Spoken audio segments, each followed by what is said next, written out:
CDF inajua yamekuwa mahakamani kwa zaidi ya miaka 10, lakini ukiangalia historia ya kesi hiyo imekuwa kwamba wanaharakati ndio ambao wamefika mahakamani kuhakikisha kwamba mkinzano uliopo katika sheria unaelezwa, na tumepata hukumu ya mwisho juzi. Kwa hiyo nafikiri wanaharakati pia wana nafasi yao katika kuhakikisha kwamba uhuru upo, sheria inafuatwa, kwa sababu wakati mwingine hata serikali yenyewe iliyopo hii itakayokuja wakati mwingine inakwenda kinyume cha sheria. Na unaona kwamba wanaharakati hao wamefanya kazi nzuri kwa kuhakikisha kwamba haki za Wakenya za kimsingi hazikiuki ovyo, lakini wakati mwingine kama ambavyo Joy anasema, nafikiri mahakama pia zimepita mipaka yao, kwa sababu wakati mwingine wanaweza kusema tu kwamba kesi hii, na nimeona wakati mwingi kwa hakika Mashirima kwamba kuna wakati ambapo kesi siku za awali zimepelekwa mahakamani na mahakama yasema kwamba kweli kesi hii ina maziko, lakini imepitwa na wakati, kwamba hatuna muda wa kutosha wa kusikiliza kesi hii na kuhakikisha kwamba hukumu tutakayotoa itafanya kazi kiuhalisia. Kwa sababu kama kwa kweli siku imebaki 1 au 2 kabla ya uchaguzi, mahakama ikitoa hukumu, utekelezaji wake utakuwa vipi? Ukikumbuka kwamba uchaguzi utafanywa nchini Kenya kila mahali, ni wakati gani ambapo hukumu hiyo itapelekwa kila mahali na kuhakikisha kwamba, kwa hiyo mtafaruku huu unaweza kuhakikishwa kwamba haupo iwapo mahakama pia itakuwa inazingatia hali ambamo sio tume tu hii, lakini taasisi nyingine zinafanya kazi ili kuhakikisha kwamba kama wanavyosema wanasheria kwamba hukumu haitolewi tu kwa sababu ya kutolewa, lakini inatolewa ili ifanye haki kiutekelezi. Naam. Nadhani swali ambalo nilikuwa nimeuliza ni kuwa wanaharakati hawasikizi. Kuna baadhi ya taasisi kama vile EACC ambazo ni kama zinapuuzwa. Ikifika wakati wa siasa, watu ambao wanaambiwa hapa kuna tatizo la maadili, ama kuna mtu ambaye yuko na kesi kotini ambayo ima inahusisha ufisadi au mauaji, na nikana kwamba watu wanasahau kuwa haya ni mambo ya maadili. Je, ni kuwa Wakenya wenyewe hawataki kusikiza ushauri? Nafikiri Wakenya wanasikiza ushauri, lakini wanasikiza ushauri kutoka kwa nani? Nafikiri ndio tatizo kubwa. Wanasikiza ushauri kutoka kwa nani? Ukiangalia masuala ya ushawishi nchini Kenya, wanasiasa Mashirima wana ushawishi mkubwa sana hapa Kenya. Wanaweza kubadilisha weusi wangu ukawa weupe kesho. Na wala hawajali, hawabali. Kawaida ni mweupe. Bwana huyu ni mweupe tangu zamani. Mwosho mmoja tu, huyu bwana ni tangu zamani kidogo mgonjwa, ndio sababu akawa mweusi huyu. Kwa hiyo wanasikiza kutoka nani? Pili, unajua sheria na katiba yetu pia inafuatwa kwa namna fulani. Kwa mfano sheria inasema kwamba, na katiba, mwanasheria yuko hapa atakwambia wakili, kwamba mtu hawezi kuzuiwa kuwa mwaniaji wa kiti chochote iwapo katika misingi ya kuwa na kesi mahakamani.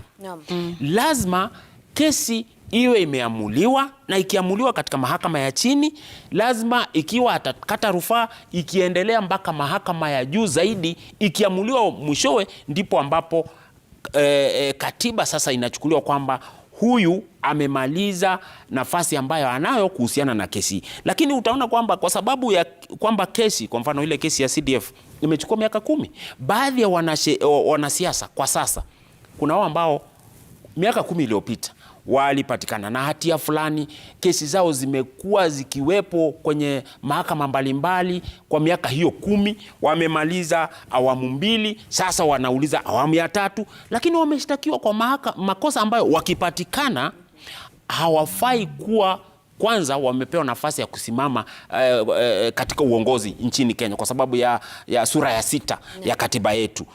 Kwa hiyo ni mambo mengi, sio taasisi tu, lakini tunaona kwamba mahakama zetu pia zinaamua kesi hizi kwa haraka. swali ambalo nafikiri jibu ni moja kwa moja kwamba ni la, na kuchelewesha huku kwa kesi mahakamani kwa muda mrefu pia kuna nyima haki wa Kenya kuchagua yule mtu ambaye labda anafaa kimaadili. Na Joy, kwa sababu Prof amegusia swala la sura ya 6 ya katiba kuhusiana na maadili, kuna haja kweli ya kuwa na sura hiyo? Lakini mwana wa Kenya wengi wakiuliza kuwa kwa nini tuwe na sura hii ya 6 ya katiba ilhali kuna sheria ambazo zinahujumu utekelezwaji wa sura hii, kwa sababu kuna wale wagombeaji ambao wamejitetea ili waweze kuwa kwenye karatasi ya kura kuwa bado ule mchakato wa kesi unaendelea, ama hata kama mtu amepatikana na hatia katika mahakama moja amekata rufaa, kwa hivyo hawezi kuzuiwa. Shida si chapter 6 ya katiba, shida ni vile umesema sheria ambayo inaipatia maisha ama inaipatia uhai chapter 6. Wakenya lazima waelewe jinsi katiba inaandikwa.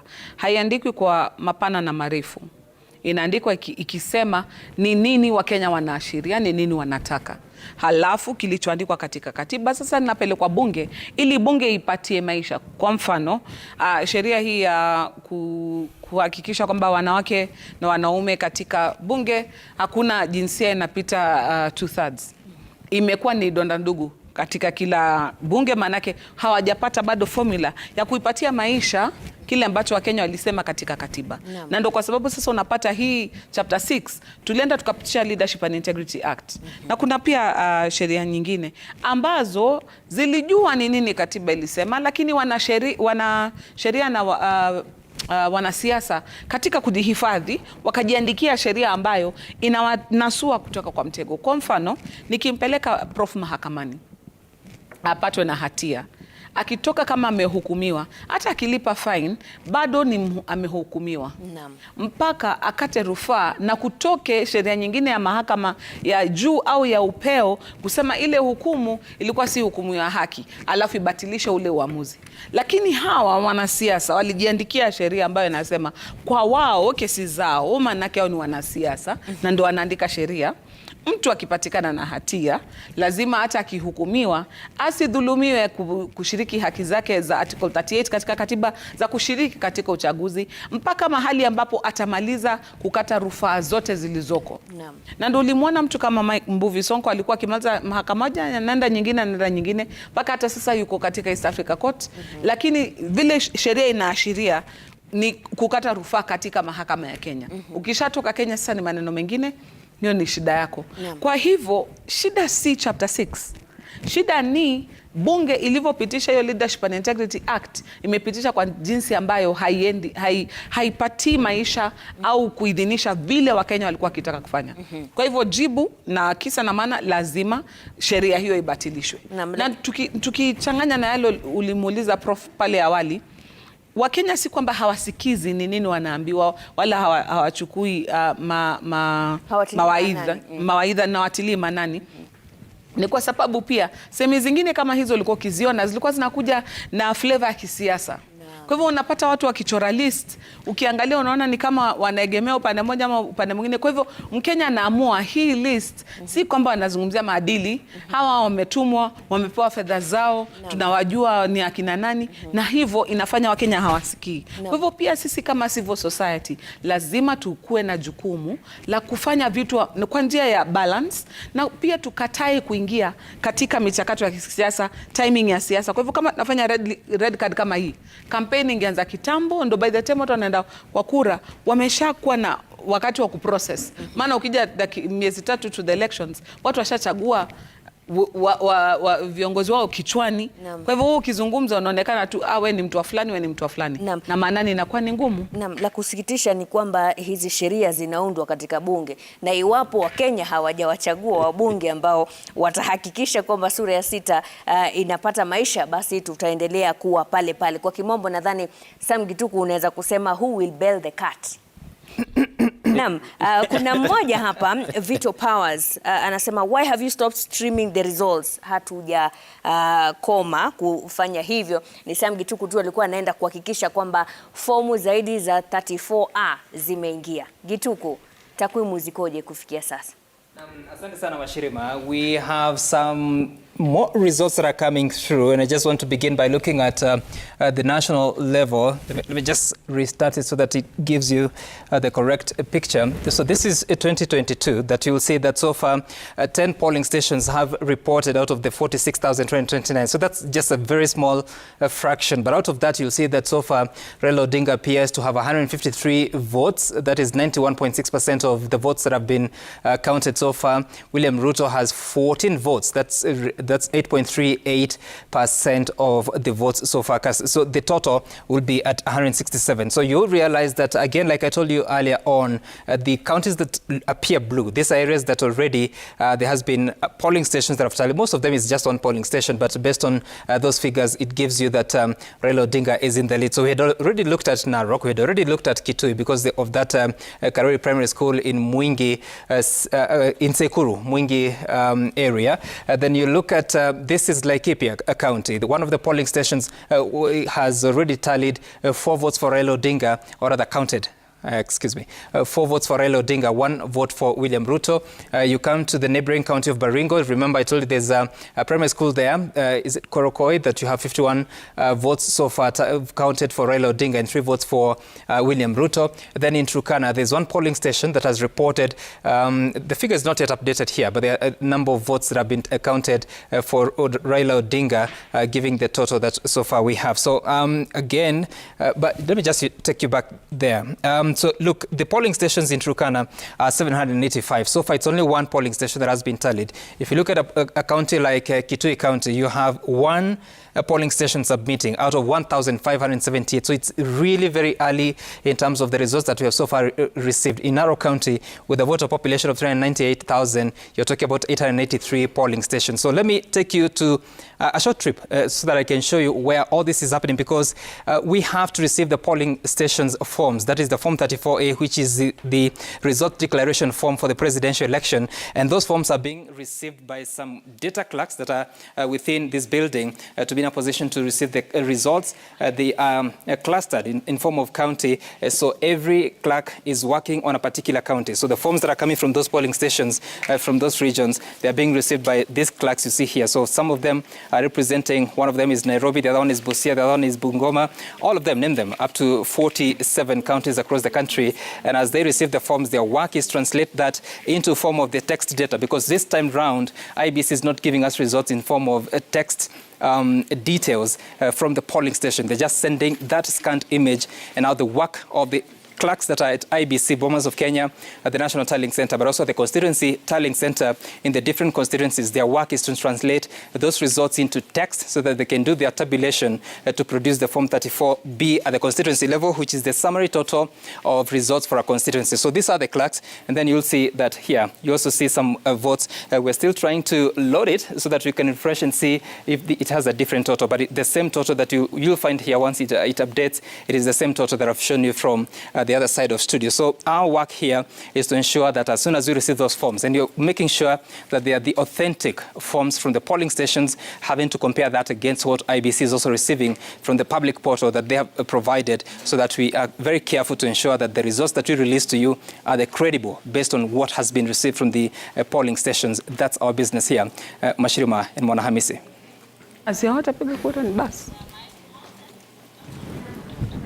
Hapo akiwa anakuonyesha jinsi ambavyo hapa katika kituo chetu cha kujumlisha kura, jinsi shughuli hiyo inavyofanyika. Amekueleza kwamba kuna hao makarani, kila mmoja anaangazia kaunti moja, na wanazidi tu kupokea hizo fomu 34A ambazo ni fomu ambazo zinaonyesha takwimu za jinsi watu wamepiga kura, kura za urais katika kituo cha kupigia kura, na ni fomu ambazo zinawasilishwa na afisa anayesimamia kituo hicho cha kura ambaye ni presiding officer. Na tukizidi tu kungoja kupata matokeo zaidi, naona katika kaunti mbalimbali vituo vimeanza kutoa matokeo. Naona wanahabari wetu wanazidi tu kutuma matokeo kutoka vituo vya kura ambavyo wapo, na tutaweza kukupatia takwimu hizo kadri tunavyozipata. Lakini ili kuzidi tu kuendelea kuzungumzia masuala haya ya uchaguzi,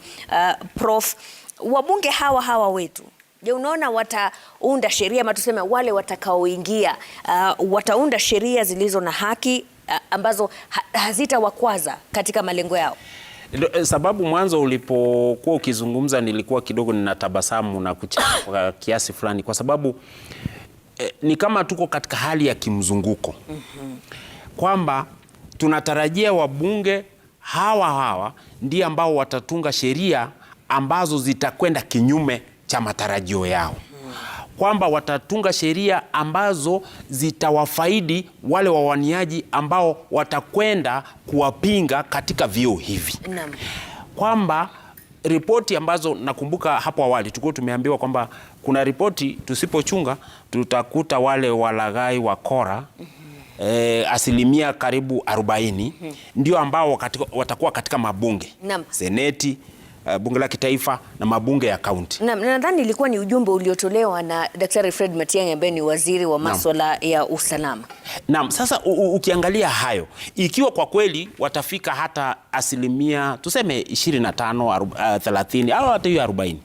Sasa hawa 40 pamoja na wale ambao hatuwajui, kwa sababu hao ni wale ambao wamebainika moja kwa moja, wakiwa ni asilimia 50, na kura kwa kawaida katika mabunge hayo ni simple majority, kwamba wale ambao watapitisha hii ni hata kura moja. Hata kura moja.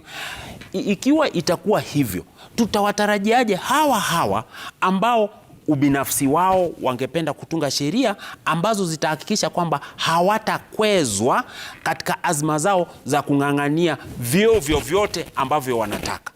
Itakuwa ni kama kumwambia yule ambaye ni mbwa kumchunga mbuzi, au mtu ambaye hafai, hana tabia hizo, ambaye hana sifa hizo, kufanya kazi ambayo ni kama kulinda pesa ambazo kwa kawaida yeye mwenyewe anajulikana ni mwizi. Kwa hiyo nafikiri kama nchi lazima tufikirie zaidi kutunga sheria ambazo zitasaidia kulete hasa sura ya 6 kwenye uhai wake ilivyotarajiwa. Ikiwa mtu kwa mfano amehukumiwa, na tumemwona, sitaki kumtaja, kuna mbunge ambaye wewe unamjua, amehukumiwa, kesi imechukua muda mrefu, amehukumiwa miaka mingi, akafungwa kwa muda fulani, akakaa pale. Lakini ninavyojua na jinsi ambavyo nimeona sheria inavyokwenda na jinsi umaarufu wake uko nyanjani pale, atachaguliwa katika kura hizi ambazo zinaendelea. Sasa hiyo inatuambia nini?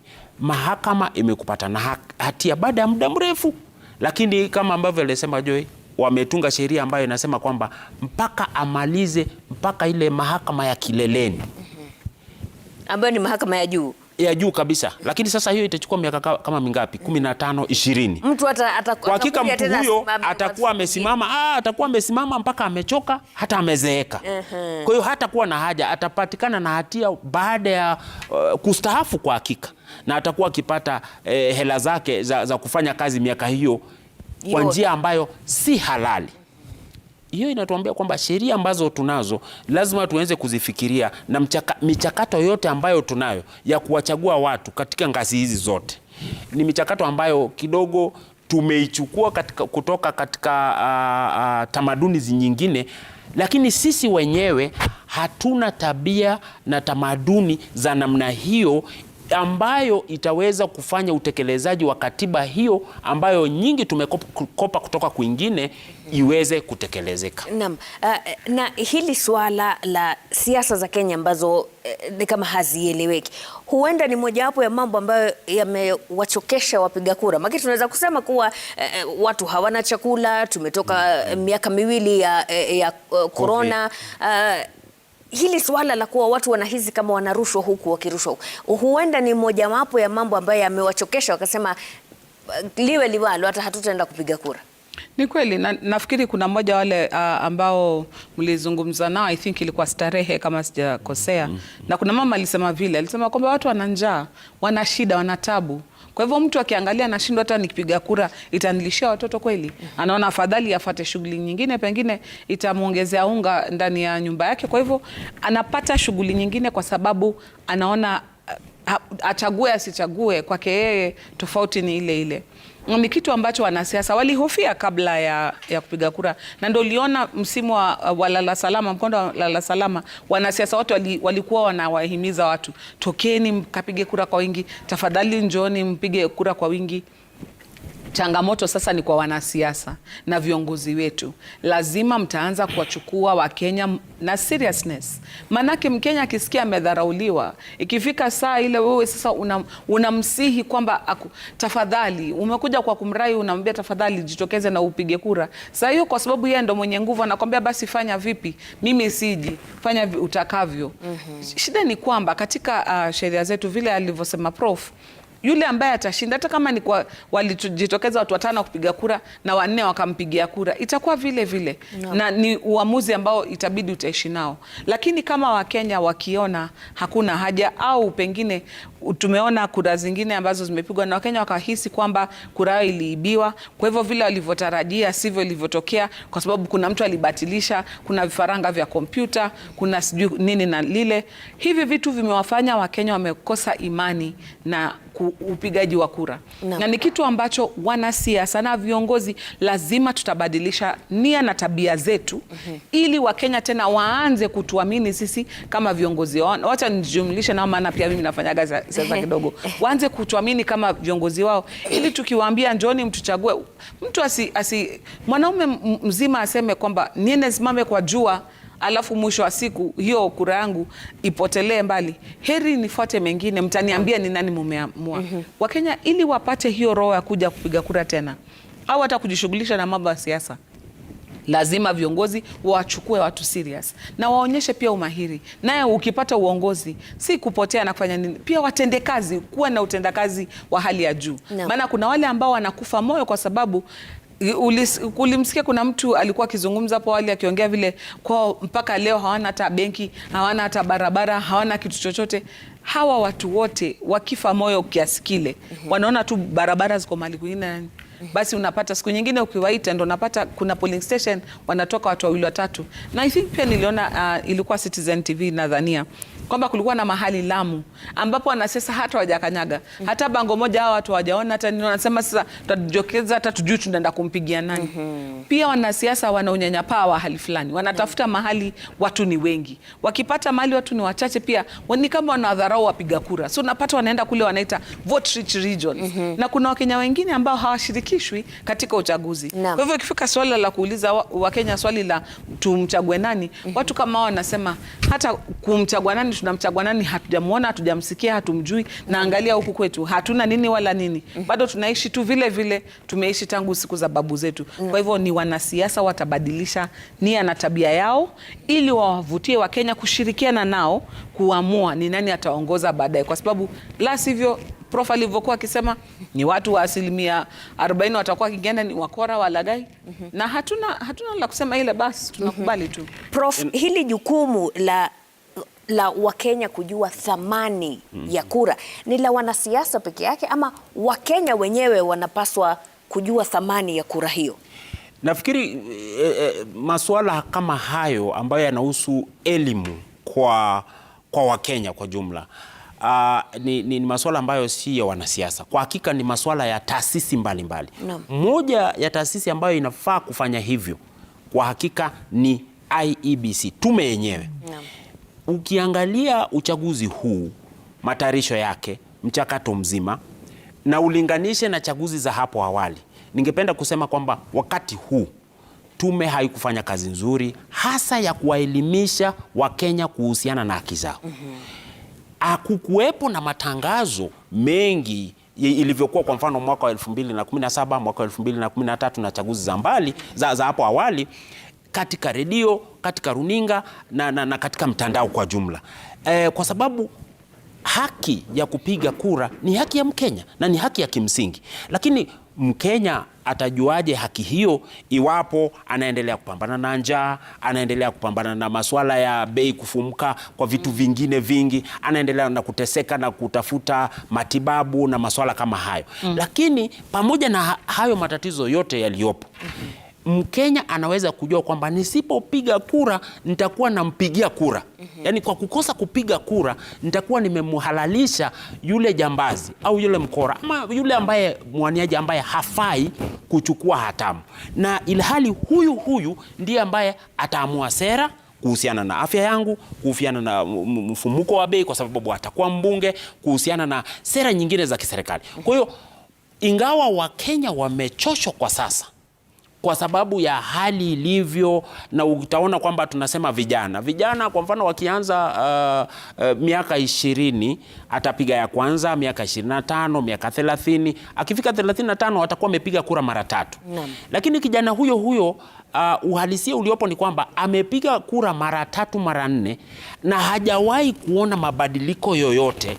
Akimpigia yule mbunge, barabara ni zile, afya ni ile, muundo msingi mwingine ndivyo. Kwa hiyo anaona kwamba kuna haja gani ya kufanya jambo hili. Lakini masuala kama hayo yanahitaji tupate elimu kwa umma, na taasisi ambazo zinapaswa kuwa katika kipaumbele kufanya hivyo ni taasisi kama IEBC, kwa sababu ni jukumu kisheria, ni jukumu lao, na huwa wanapewa bajeti ya kufanya hivyo, na inafaa kufanywa kwa hakika hata si miezi 2-3, kama mwaka mmoja kabla ya masuala, kwa sababu ni masuala ya haki, sio masuala ya kusema kwamba umpigie huyu ama usimpigie. Jinsi ya kupiga kura, umuhimu wa kupiga kura, taratibu zilizopo, kumchagua yule ambaye anafaa na masuala kama hayo. Kwa hiyo IEBC ni moja wapo, lakini makundi ya umma pia na haki za kupigania haki za kibinadamu pia yanafaa kuwa katika mstari wa mbele katika kuhakikisha kwamba wameelimisha jamii mbalimbali kuhusiana na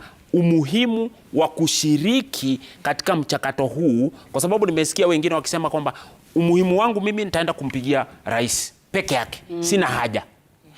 Ila hali tunaona kwamba Kenya iko katika msingi wa ugatuzi, kwamba yule gavana wako ambaye yuko karibu nawe ndio ambaye hata atakufaa zaidi, kwa sababu yule rais yuko mbali kule Nairobi. Kwa hiyo yule MCA ambaye anakuwakilisha pale chini atakufaa zaidi, manake yeye unaweza kwenda kwake, unamjua kwake, unajua sifa zake, unaweza kumtembelea wakati wowote. Kwa hiyo Wakenya waendelee kufanyiwa elimu hii, sio tu wakati ambapo kura inakaribia, wakati wowote, ili wajifunze mambo haya. Lakini nafikiri pia vituo na masuala ya kama kwa mfano vyombo vya habari, na nafikiri haya tunayofanya kwa sasa ni moja ya majukumu hayo, kwamba vyombo vya habari pia vina jukumu kubwa katika kuelimisha raia kujua haki zao, na kwa nini wapige kura, kwa nini wasimpigie kura yule ambaye ana sifa fulani, na kadhalika na kadhalika. Kwa hiyo ni taasisi nyingi, sio taasisi moja. Lakini pia Joy, nadhani haya mabadiliko hayaanzii kwa kupiga kura hiyo siku, nadhani yanaanzia mbali kidogo, manake hata kama jinsi ambavyo majaji wa mahakama ya juu walivyosema wakati wa uamuzi wa swala la urais mwaka 2017, walisema uchaguzi is not an event, ni process. Je, haya mabadiliko yanaanza kwa Mkenya, kwa huyu mpiga kura? Inaanza na vile ambavyo tunawafunza watoto wetu wakiwa skuli. Inaanza jinsi gani pia sisi tunavyoendesha maisha yetu katika siku za maisha ya kawaida. Kwa hivyo, kwa mfano, siku hizi tunaona kwamba skuli nyingi zimechukua mfumo wa watoto kuwachagua ni nani watakuwa prefects, nani watakuwa head boy, head girl, na watoto wanafanya uchaguzi. Na inasikitisha kwamba hizi tabia zetu mbaya tumezigatua mpaka kwa watoto wetu. Maana utapata mtoto wako ameingia nyumbani jioni, pochi lake limebeba peremende nini, juice nini, ukimuuliza ni nini, kwani kulikuwa na class party, kwambia hapana, kuna uchaguzi. Anasema kuna kampeni shuleni. Kampeni shuleni, na hizi ndio vitu ambazo wametetea. Tabia mbaya, tabia mbovu. Kama kwa sasa tukiangalia asilimia wale watu ambao waligombea viti, unapata vijana ambao wako chini ya miaka 35 walikuwa asilimia haikufika hata 30, kwa sababu kwenda kuwania kiti ni hela nyingi. Kama huna mfadhili ama mhisani, ina maana basi umetengeneza hela zako. Wewe kama una miaka 35, pengine bado ndo walea watoto wako, bado ni wachanga. Wewe mwenyewe hata kama uko kazini, uko mid level management, si mtu ambaye unatengeneza fedha nyingi. Tushawaondoa vijana kwa minajili tu ya fedha peke yake. hii ni maisha yetu ya kawaida. Ukiangalia hata tukiwa katika watoto kwa skuli, sisi tukiwa siku zetu tulikuwa tunajifunza kitu kinaitwa GHC, Geography, History and Civic Education. Hiyo civics sasa tulikuwa tushaanza kupewa hiyo civic education tangu tuwe utotoni.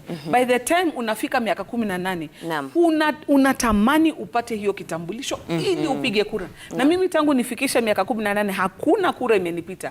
Tangu nilishika kipande hadi wa leo, sikia hata naita kipande ndo najua hadi wa leo ushatangaza nimechukua hilo ni jukumu langu. Ndio liona wale wazee wakitokea, lakini watoto wetu hatujawapatia hilo hamasisho.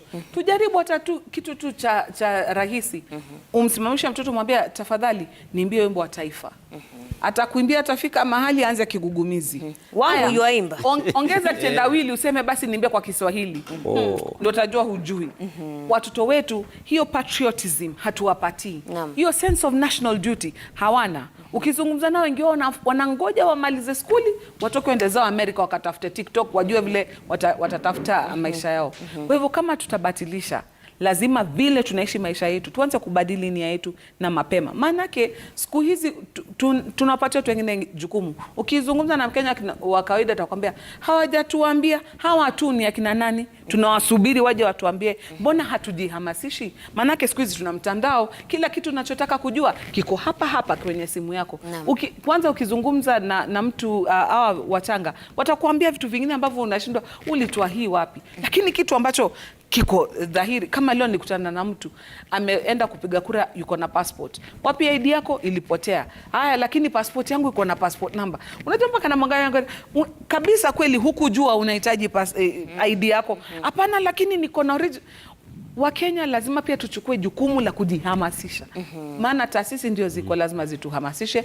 Wanasiasa, sheria lazima zibadilishwe. Lakini wewe kama kweli unaishi katika nchi hii, chukua jukumu kujua ni vipi unaishi katika nchi hii. Na wewe kama mzazi chukua jukumu ya kuwafunza wanao, ili siku utakuwa wewe si Mkenya tena ama umeaga dunia, wale ambao umewaacha watakuwa Wakenya halisi, watachunga kile ambacho tumejenga kama nchi yetu sasa tuseme ya Kenya.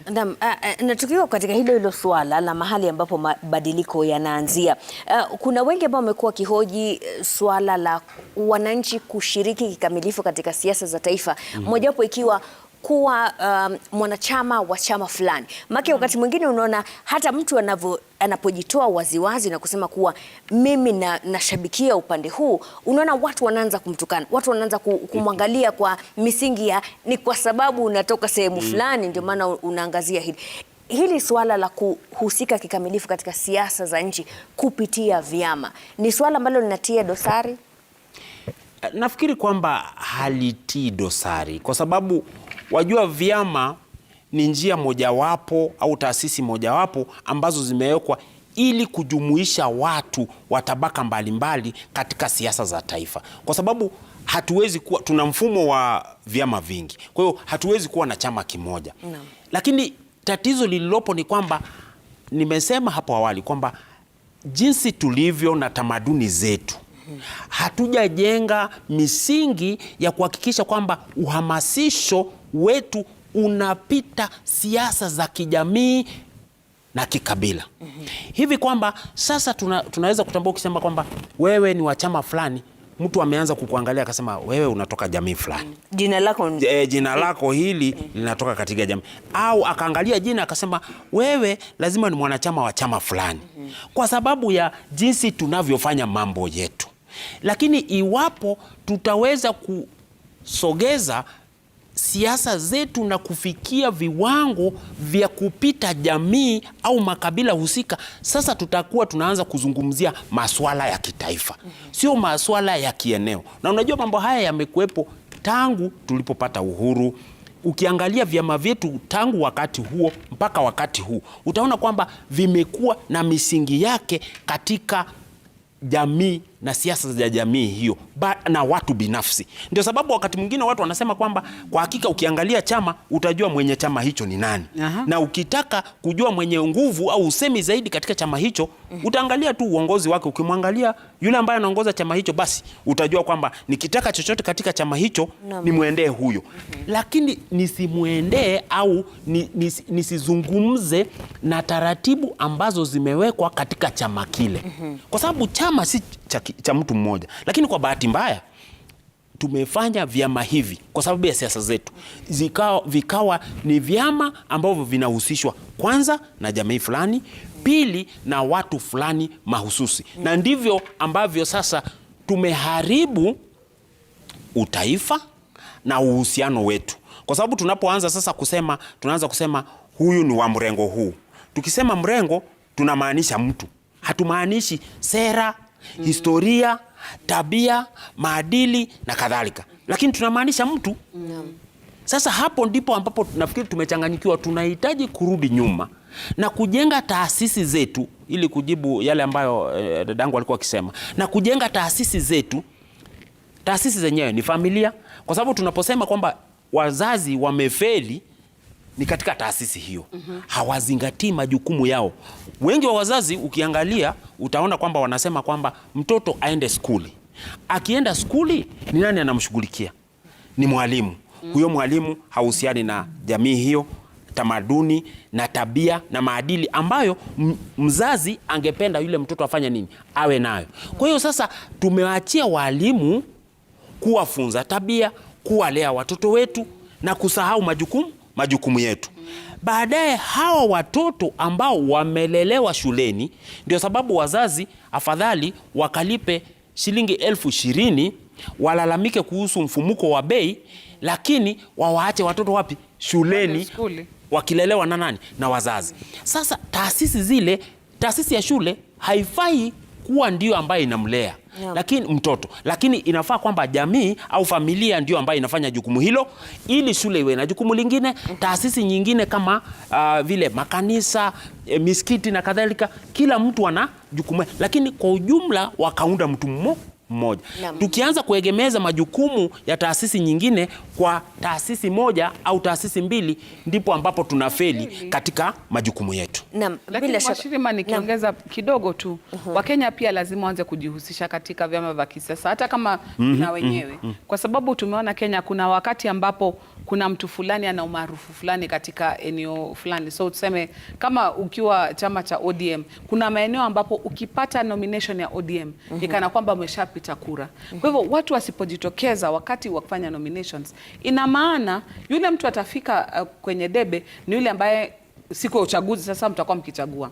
Kama hatujihusishi na siasa wakati wa vyama ili kuwateua watu ambao ni watu wenye maadili ambayo tungelipenda siku ya uchaguzi, basi tunawachagua wale ambao tulipewa, kama walitumia pesa zao, kama walitumia nini. Kwa hivyo ina maana kwamba Wakenya, hata kama bado siasa zetu za vyama havijakuwa komavu, tujaribu tujikaze. Chama cha ODM, Amani National Congress, ukiona Ford Kenya, vimekuwa kwa muda kidogo na vinaendelea vikinawiri. Tukisisitiza tu, tukiendelea tu, itafika wakati ambapo mchujo wa chama itakuwa inatupatia viongozi ambao wanastahili. Kwa mfano, ukiangalia idadi ya watu ambao walikuwa mahakamani wakijaribu kutetea ni kwa nini wamepewa tiketi ya chama fulani, vitu kama hivyo visingekuweko kama watu wangehusika kwa hali ya juu katika mchujo wa vyama. Kwa hivyo Wakenya na wahimiza, tafuteni chama ambacho mnakipenda, ingieni kwa wingi na muanze pia kuchukua interest na kile, manake leo tunafanya uchaguzi kwa kile ambacho wanasiasa walishatuamulia. Kwa hivyo you're choosing the best of whoever the politicians waliamua. Kama walichagua wote walagai, unapewa hata kama ni ile tulikuwa tunasema kama gazeti lile, umepewa refu lakini wote yani walagai. Wewe unachagua yule ambaye ni bora kati ya walagai. Yes, you're picking the best of the worst. Ikifika pale Wakenya wanapoteza. Kwa hivyo himizo langu kwa Wakenya, tuingie katika vyama vya kisiasa, tu participate kutoka hiyo level, na sisi wenyewe pia tujitose ulingoni, tujaribu pia bahati yetu, maana mara moja kuna mtu atatokea ambaye ataleta mabadiliko ambaye sisi kama Wakenya kawaida nataka kuona. Moja ya taasisi ambayo nafikiri ni muhimu kuizungumzia ni taasisi ya msajili wa vyama. Na nafikiri msajili wa vyama ni ofisi ambayo imekuja hivi karibuni, si ya zamani. Na ukiangalia majukumu yake kidogo, kuna baadhi ya majukumu ambayo kidogo imezembea, kwa sababu msajili wa vyama anafaa kutekeleza majukumu fulani, na moja ya majukumu hayo ni kuhakikisha kwamba Wakenya, jumuiya au umma, unafahamu kuhusiana na masuala ya vyama, masuala mengi. Kwa sasa nafikiri masuala ambayo wamehusika nayo yamekuwa ya moja kwa moja na vyama, lakini sio pia katika kuelimisha baadhi ya taasisi na umma. Pili, msajili wa vyama nafikiri amefanya makosa makubwa. Kwa nini? Siku za hivi karibuni waliweza kuwachukua Wakenya wote pamoja nami, wakawaweka katika vyama. Sijui ndiwekwa chama kiki, hata wewe. Walilimbikizwa katika kila chama, kwa sababu tunavyosema kila Mkenya ni muhimu ashiriki katika masuala ya vyama ili aweze kushiriki katika uchaguzi. Lakini je, njia ambayo inafaa ya mtu kushiriki ni kumlimbikiza yoyote katika kila chama au chama chochote ambacho hapendi? Utaona kwamba baada ya muda Wakenya walianza kulalamika, nimejipata nimewekwa katika KANU, nimejiwekwa katika ODM na mimi sishughuliki na masuala haya. Kwa hiyo nafikiri kile ambacho kinahitajika pakubwa ni hamasisho kwa umma kuhusiana na masuala ya kisiasa, kuhusiana na shughuli ambayo unasema kwamba wajihusishe katika siasa, wasiwaachie wanasiasa tu kuamua, ili kwa kujihusisha huko baadaye shughuli ya uchaguzi ambayo mimi naiona kama ni shughuli ya mwisho kabisa, wanaweza kushiriki, kwa sababu wameshiriki katika mikutano katika kaunti ambayo inaitishwa na gavana kuhusiana na miradi, wamehusika katika zile nyanja za chini za kuamua miradi ambayo itawafaidi na masuala kama hayo. Wasiwe wanajihusisha katika shughuli za mwisho kabisa ambazo labda hazifai zaidi. Naam, bila shaka. Anataka hivi sasa kuweza kupeleka kwa upande wa pili wa studio, ambapo Mwanahamisi Hamadi yupo ili aweze kutueleza yale yanayojiri katika maeneo mengine ya nchi. Mwana. Hivi sasa basi moja kwa moja tutakuwa tunaungana na mwanahabari wetu Evans Asiba ambaye yuko Nakuru aweze kutupasha ni yapi ambayo yanaendelea kwa sasa, ikizingatiwa kwamba vituo vingi tayari vimeanza shughuli ya kuhesabu kura. Asiba, kama unanipata, naomba tu kwa faida ya mtazamaji utueleze uko katika kituo gani, na hivi sasa kama kura zimeanza kuhesabiwa, hesabu iko namna gani? Na Mwanahamisi, uliosema ni hakika kwamba tulipo ni katika shule ya upili ya Nakuru, samahani, ya Moi ya upili, ambapo ni zoezi nzima la kuhesabu na kujua pengine ni nani amepata nini kufikia mwendo wa saa 12 punde tu vituo vyote vilipofungwa. Kufikia sasa kile kinachoendelea ni kwamba pengine tumpigaji picha, iwapo ataweza kukupa picha mtazamaji aweze tu kuona pengine kile kinachoendelea hapa hivi, ni kwamba wale wa maafisa husika katika shughuli hii nzima ya kuhesabu, wakiwemo wale wa kutoa, niseme tu kwamba kutoka wale wanasimamia vyama tofauti, wale wa niseme wahusika wote wako hapa kuhakikisha tu kwamba kuna nalo kuwa na dosari. Na tumekuwa katika vituo tofauti, na tulipo ni katika eneo bunge la Nakuru Magharibi, shule ya upili ya Moi, ambapo ni zoezi tunaloendelea sasa hivi. Ukiangalia ni shughuli kidogo kwa maana tayari washamaliza ile kazi kubwa ya kuhesabu na kujua pengine sasa kile kinachoendelea ni kwamba wale wanaosimamia waniaji kiti cha urais tofauti wako hapa kuile tu kubaina kujua kwamba kile kinachofanywa hapa ni kwa njia wazi na wote wameshiriki, na kuhakikisha kwamba hakuna atakayekuwa pengine nafasi ya kuwa na kulalamikia lolote. Tumekuwa hapa na pia katika shule hii kuna vituo tofauti zileza upigaji kura, na tukule ambapo tumekuwa tayari washakamilisha. Kinachoendelea ni kuhesabu na kujumlisha na kujua pengine pengine nini kimekuwa. Katika kaunti ya Nakuru pengine tu kwa faida mtazamaji pengine ambaye anajiunga nasi sasa hivi ni kwamba kuna zaidi ya wapigaji kura milioni 1 wale ambao wameshiriki katika zoezi hili la upigaji kura katika kaunti ya Nakuru, kukiwa na vituo vya upigaji kura 2055 wote wakishiriki tu na kupiga kura. Kwa kisa ambacho kilikuwa tu pengine kile cha kutia doa kilikuwa sehemu ya Nakuru Mashariki kuliko kuwa na mbunge wa eneo hilo David Gikaria alikamatwa mwendo wa saa 11 leo jioni, dakika chache tu kabla ya kura kukamilika, upigaji kura kwa madai ya kupigana na vile pia kuzua rabsha katika kituo cha upigaji kura.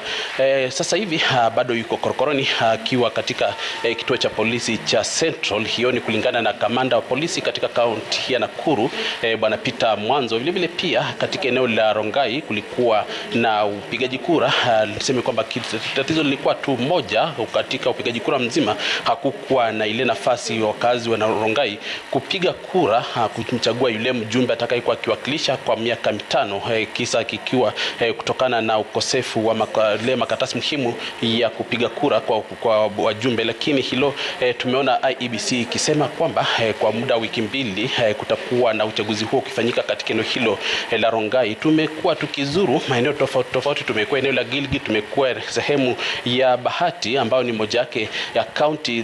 Niseme tu kwamba maeneo bunge 11 yanayopatikana katika county ya Nakuru, na vile pia ward zile zilizo katika county ya Nakuru ni 55. Kote kumekuwa na shughuli nzuri, hakuna lolote lile ambalo pengine tulikuwa la kutilia shaka wapigaji kura wamekuwa na nafasi ya kupiga. Lakini ambapo tumekuwa tukizunguka pita zetu, tumebaini kwamba idadi ya wale ambao wamejitokeza kupiga kura kila kule ambapo tumekuwa nao kupita, hakuja kuwa na idadi nzuri ya wale walikuwa wakija kupiga kura. Lakini mbivu na mbichi tutabaini tu pengine punde tu IEBC itakapokuwa ikitoa idadi ya watu ambao watakuwa wameshiriki. Kinachoendelea sasa hivi ukiangalia tu karibu ni kwamba maafisa wa IEBC wako katika shughuli zile za mwisho za kuhakikisha kwamba kila kitu kimekuwa kulingana na mujibu wa sheria. Ni shughuli tu ambayo tutakuwa tukifuatilia kiukaribu na kujua pengine ni lipi litakalokuwa likijiri kwa kupigaji kura. Nilivyokuambia ni kwamba ni milioni 1,054,855 wale ambao wameshiriki au wale waliokuwa na jukumu hilo la kupiga kura. Ni swala ambalo tutakufuatilia na kujua na kumjuza mtazamaji pindi tu tutapokuwa tukipata lolote lile la muhimu na kumwambia mtazamaji pengine ni vipi kutakavyokuwa kumeenda. Kutoka kaunti ya Nakuru katika shule ya upili ya Moi, mie ni Evan Tasiba kwa Mwanahamisi. Naam, shukran sana Siba. Na hivi sasa basi moja kwa moja tunaungana na mwanahabari wetu Chemutai Goin ambaye yuko katika kaunti ya Uasin Gishu. Awali Chemutai Goin alikuwa ametupatia matokeo ya awali tu ya Kosachei Primary School, ambapo kulingana na matokeo haya William Ruto, hiyo ilikuwa ni katika stream moja, William Ruto alikuwa anaongoza kwa kura 431, Raila Odinga 14, Mwaure 2, Wajakoya 0, na pia katika maeneo mengine tofauti. Lakini kabla ya kuendelea na haya alikuwa ametuma, pengine Goin, kwa hivi sasa utuarifu uko wapi na ni kipi ambacho kinaendelea? Mwanahamisi, tuko katika kituo cha kupigia kura cha shule ya msingi ya Langas, ambapo mapema asubuhi tulifika hapa wakati shughuli ya kuanza kupiga kura ilikuwa inaanza, na tuliweza kushuhudia foleni ndefu pale ambapo wananchi wako wamefika kupiga kura yao. Na sasa shughuli ya kuhesabu imeanza, tayari wamekamilisha. Tuko katika stream moja kati ya 16 ambayo ilikuwa kwa hii polling station, na tunaendelea kusubiri wale wengine maafisa wa IEBC kukamilisha kufanya takwimu ili watueleze taswira kamili ya jinsi wawaniaji wa vyeo tofauti wameweza kufanya katika uchaguzi wa hii leo, ambapo tuliweza kuona kuwa Wakenya wamejitokeza, japo ukilinganisha na uchaguzi wa mwaka 2017 idadi hiyo haikuwa sawia, kwani uchaguzi wa mwaka 2017 tuliweza kushuhudia foleni ndefu hata baada ya saa 9, saa 10 na saa 11 wakati vituo vya kupiga kupigia kura vinafungwa, lakini hii leo katika maeneo kadhaa ambayo tuliweza kuzuru tumeweza kuona kuwa kufikia mwendo wa saa 9, saa 10, saa 11 idadi ya wale ambao walikuwa wamefika kupiga kura basi hawakuwa wengi, na tunataka kujua hali halisi baadaye wakati idadi kamili ya jinsi kura hizo zilipigwa. IEBC na maafisa hao ambao wanaendelea kufanya hesabu wakitueleza, na ukiweza kuona katika picha hizi kwa sasa wanaendelea kufanya hesabu. Tunasubiri kutangaziwa kikamilifu jinsi wale ambao walikuwa wanawania kiti cha ubunge cha Kapseret wameweza kufanya. Tumeona kuwa karatasi hizo za kura zimeweza kuwekwa kando, kila mmoja zake zikiwekwa kando, na wale maejenti wao wakiweza kuhakikisha kuwa hakuna kura hata moja inapotea. Na kwa sasa tunasubiri kutangaziwa kikamilifu jinsi wale ambao walikuwa wana mezea mate kiti hicho ambacho kinashikiliwa sasa na mbunge Oscar Sudi wameweza kufanya, na yeye ni mmoja wa wale ambao wanawania. Na labda kidogo tu Mwanahamisi kuwapa taswira kamili ya kaunti ya Uasin Gishu ambayo inawapiga kura 506,138 ambao wamesambaa katika maeneo bunge 6 na wengi wao wameweza kujitokeza, na baadhi ya wale maafisa wanaosimamia uchaguzi walitueleza kuwa kulingana na takwimu ambazo wameweza kuona jinsi ya Wakenya wameweza kujitokeza ama wenyeji wa Uasin Gishu wameweza kujitokeza kupiga kura ni kuwa ilikuwa ni 50%, 60 na labda 70 kwa maeneo mengine, lakini hali hiyo tunasubiri kupata idadi kamili wakati shughuli ya kuhesabu kura itakuwa imekamilishwa. Na tukiondoka eneo hili la shule ya msingi ya Langas, tutaelekea katika eneo la ile tunasema constituency tallying center ambapo tutaweza kupata idadi kikamilifu, sababu kwa sasa tunaweza tu kuwa kwa hii stream moja, tukienda nyingine tunapata kuwa stream labda ya 4 ama ya 5 pia imekamilisha shughuli ya kuhesabu. Kwa hivyo ili tuweze kupata idadi kamili ya ni kura ngapi kila mmoja amezoa katika vyeo tofauti, tutaenda katika eneo hilo la constituency tallying center ambapo kura zote za zile polling stations zitakuwa zimeletwa kule, na tutapata idadi hiyo kabla ya sisi sasa kuelekea ile ya county ambapo sasa tutaweza kupata kura kutoka maeneo bunge yote na kuweza kujua hali halisi, kwani kura ndio msema kweli. Na tuliona kuwa wanasiasa walitembea kote wakisaka kura, lakini je, wale wafuasi ambao tuliwaona kwenye runinga, tuliwaona wakiimba na wakiwafurahia viongozi hao ambao walifika kusaka kura, je, walijitokeza kupiga kura? Na labda tu kidogo Mwanahamisi, tuliweza kuzungumza na baadhi ya wale ambao walikuwa wamefika hapa na pia tu wenyeji ambao hawakuwa wamejishughulisha na shughuli hii ya kura, na baadhi yao ambao ni vijana wanasema kuwa hawaoni haja ya kuja kupiga kura. Wanasema hawana imani na baadhi ya viongozi, hawana imani na viongozi ambao wamekalia vyeo tofauti, wakisema kuwa ni heri wajipe shughuli zao. Kwa hivyo inaonekana kuwa labda kuelekea mbele na labda katika chaguzi ambazo zitakuja baadaye mwaka 2027, labda hamasisho inahitajika zaidi kwa wenyeji, hasa labda vijana ambao pia tuliona kuwa ni wachache ambao walijitokeza pia kujisajilisha kama wapiga kura, na japo kulikuwa na idadi kubwa ya wale ambao walikuwa wamehitimu. Kwa hivyo tutaendelea kunusa kidogo na kujua ni yapi ambayo labda yaliathiri wapiga kura kujitokeza. Tulisikia kuwa kulikuwa na tetesi kuwa kuna baadhi ambao walikuwa wameamua kuhama maeneo haya, sababu tunajua kuwa kaunti ya Uasin Gishu ni kati ya yale ambayo yalikuwa yameratibiwa kama kaunti ambazo huenda zikakuwa na shida, na tunajua kuwa katika chaguzi za hapo awali tumeweza kuona kuwa kumekuwa na mtafaruku, lakini katika maeneo ambayo tulitembea na nilikujulisha hapo awali kuwa tuliweza kwenda katika maeneo bunge 5 kati ya 6 eneo hili, na shughuli yote ya kupiga kura ilikuwa inaendelea bila tatizo yoyote. Maafisa wa IEBC waliweza kufungua vituo hivyo kwa wakati ufao, na tuliona kuwa vifaa vyote viliweza kutumika vyema. Hatukuweza kuona kuwa kuna Mkenya ambaye alifika na akalalamika kuwa kumekuwa na shida. Mwanahamisi, tunaendelea kunusa, tutawapa taarifa kamili tu punde tutakapofika pale katika ile constituency tallying center, ili tuweze kuwapa idadi kamili ya kura ambazo zimepigwa, labda zile ambazo zimeharibika, na ni wawaniaji tofauti katika urais, ubunge, mwakilishi wa kike, ile awodi, je, wameweza kuzoa kura gani? Hata senator wamezoa kura idadi ipi? Na je, shughuli hii itakamilika vipi baadaye baada ya tangazo kamili? Mwanamisi? Asante sana. Ni mwanahabari wetu huyo Chemutai Goin akitupatia taswira kamili katika eneo la Uasin Gishu. Na kama alivyosema, basi kura ndio itakuwa inaamua. Kura yako wewe mtazamaji ambayo umeipiga hii leo ndio ambayo itakuwa inaamua ni nani ambaye atakuwa kiongozi katika nyadhifa mbalimbali. Na tukizungumzia msema kweli pia tunaye hapa ndani ya studio upande ule wa pili. Sam Gituku anatuonyesha matokeo namna yanavyotiririka, kadri yanavyotiririka. Kwa sasa hebu tuangazie hali iko namna gani, ni nani ambaye anaongoza, ni nani ambaye anamfuata kwa karibu, na ni nani ambaye pia anaendelea kupata kura zaidi. All right, thank you so much, Mwanahamisi Hamadi. And of course, we continue to follow the process of verification and tallying of results that have been coming so far. And like I told you earlier on, we have different data clerks that are working on this.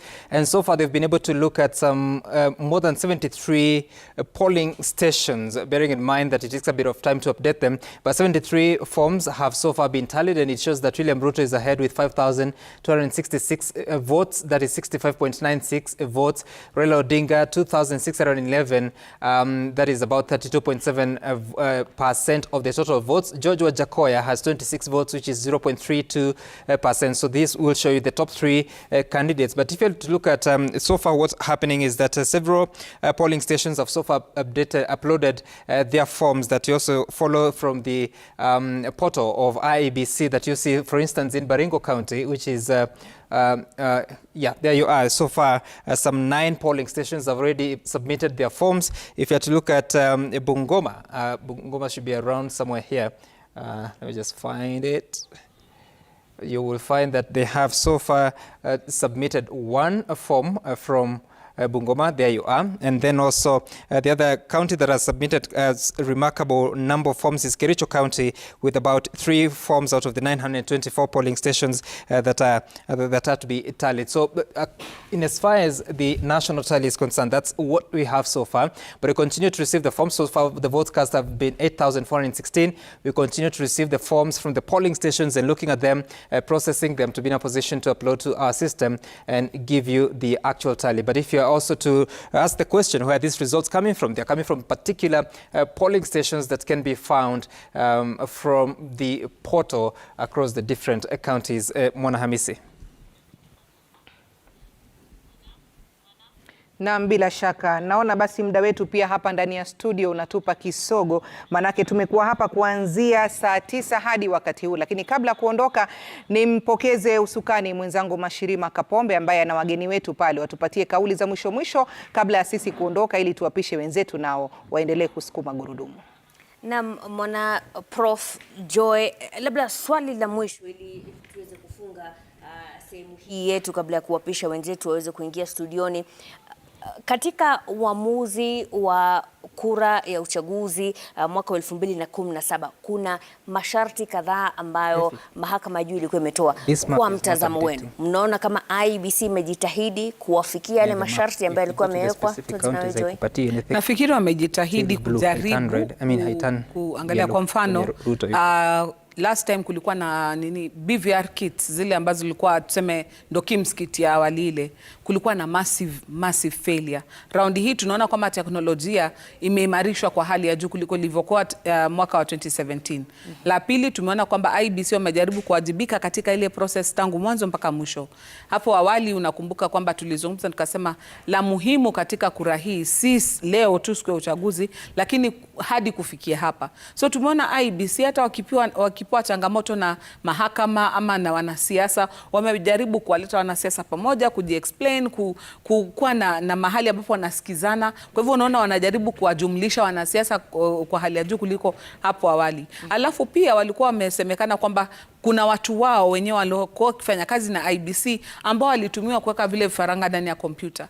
Raundi hii tumeona Chebukati kila mara wakipata tu kuna dosari, hata kabla waambie Wakenya, anachukua hatua, watu wanafutwa, wanashtakiwa, wanatolewa kazini. Tunaona kwamba wamekuwa wakijaribu kuprotect ile integrity ya kura ambayo itakuwako. Kwa hivyo tunaona kwamba IEBC ni kama walisikiza, wakaangalia, na pia ukikumbuka wacha hata ya Supreme Court pale ya Krieg hapo awali, wamejaribu pia sheria, walijaribu kubadilisha sheria, lakini wanasiasa hawakuwakubalia.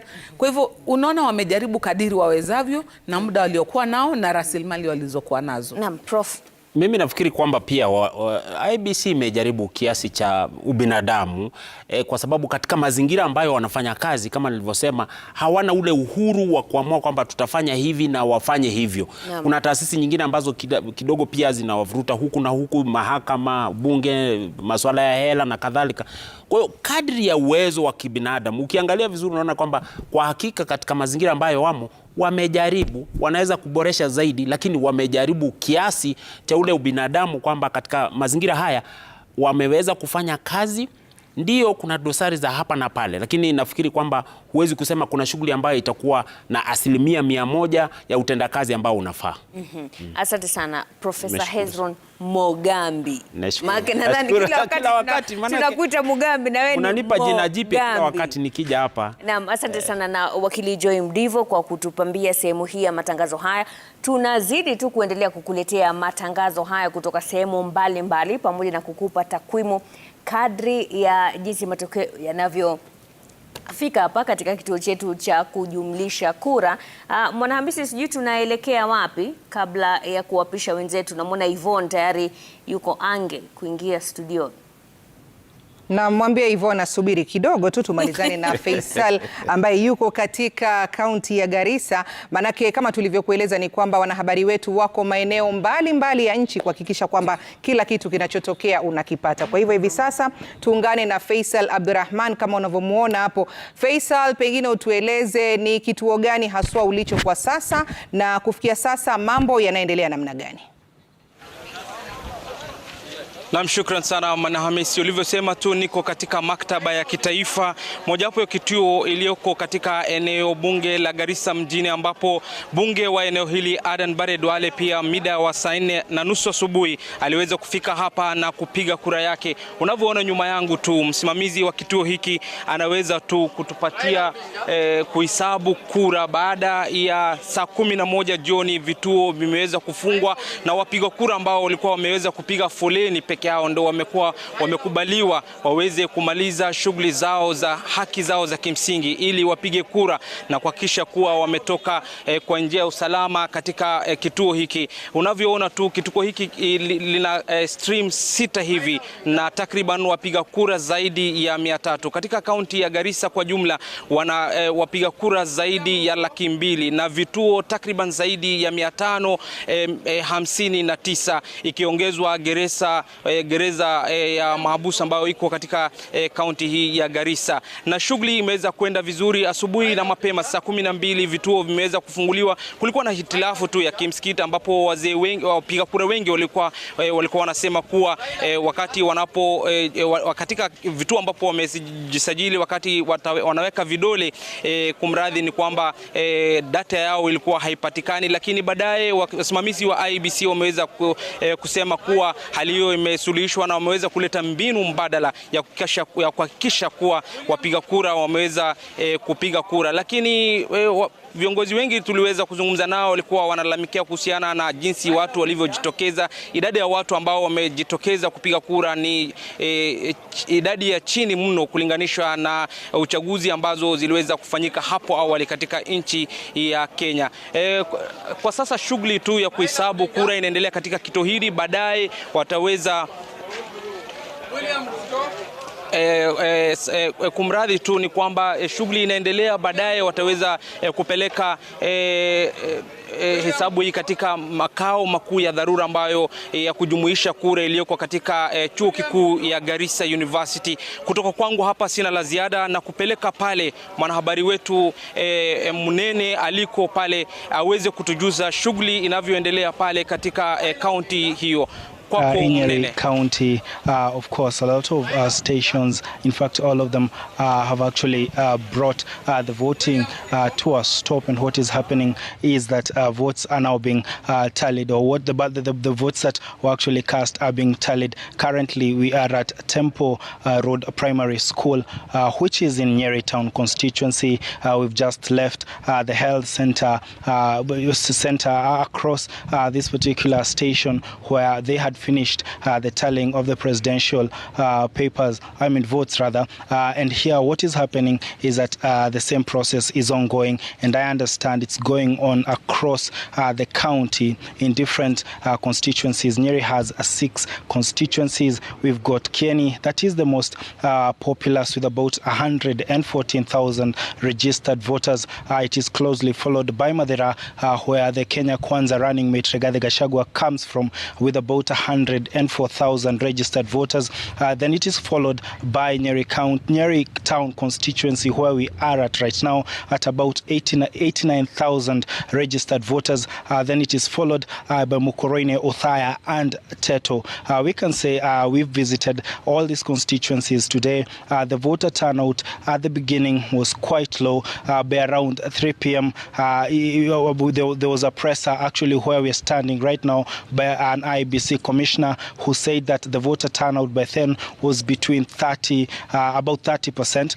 But then when we went to Mathera a bit later, the returning officer who is in charge of Mathera constituency, where the Kenya Kwanza running mate Rigathi Gachagua comes from, said at around 4:30 they were at about 50%, but there were quite a number of people in the stations exercising the democratic right to vote, and therefore that number could have changed. At DEB Karatina, when we visited DEB Karatina, we realized that the voter turnout was about 62% or thereabout, and so we're still waiting to see what the results are like, not only in Nyeri Town constituency, but also the other 5 constituencies, and in general what it's like in Nyeri County. And of course, we're going to keep keeping a very close eye on what is happening and reporting, of course, to our viewers, to just help them understand what the people of this region, the people of this county, the people of these 6